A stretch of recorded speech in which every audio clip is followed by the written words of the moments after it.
La perspective d'un Iran doté de missiles nucléaires n'est pas acceptable. Car cette perspective ouvrirait la voie à une course aux armements dans la région. Elle serait une menace constante pour l'existence d'Israël et le sud-est de l'Europe. Alors c'est maintenant à l'Iran de choisir entre la coopération avec la communauté internationale et des sanctions accrues.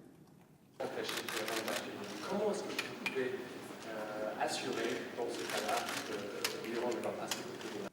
Et je souhaite qu'on aille le plus loin possible dans les sanctions. Alors, je n'ai pas dit qu'il fallait évacuer d'autres options, mais franchement, si on tire la conclusion de ce qui s'est passé en Irak, qu'il faut faire la même chose en Iran, c'est qu'on n'a pas la même lecture de ce qui se passe en Irak. Le fait d'être contre la guerre en Irak. À l'époque, vous avez critiqué... La première urgence de notre politique internationale, c'est de résoudre la crise institutionnelle européenne ouverte par le non néerlandais et le non français. Si je suis élu président de la République, je proposerai à nos partenaires européens un traité simplifié de nature institutionnelle, technique, fonctionnelle, peu importe comment on le dénomme. Il n'aura pas pour but de refondre l'Europe politique. Il aura pour but que les institutions européennes qui ne fonctionnent plus se remettent à fonctionner. Donnez les micros, mesdames.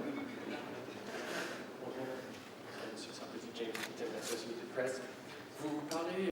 L'amitié entre l'Europe et les États-Unis est une nécessité pour l'équilibre du monde. L'amitié entre la France et les États-Unis est profonde et sincère, et je vais même employer un mot fort, est indéfectible.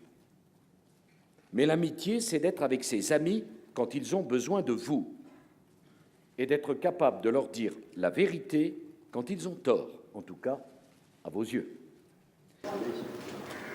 Oui, vous avez proposé tout à l'heure d'offrir l'accès au nucléaire civil à l'Algérie, c'est-à-dire a priori exactement le choix fait dans les années 70 vis-à-vis de l'Irak et vis-à-vis de l'Iran. Avant que les prix sont trop chers, trop élevés, on les expliquera qu'ils ne sont pas assez. Mesdames et messieurs, je vous remercie. En m'excusant, nous avons pris trop de temps.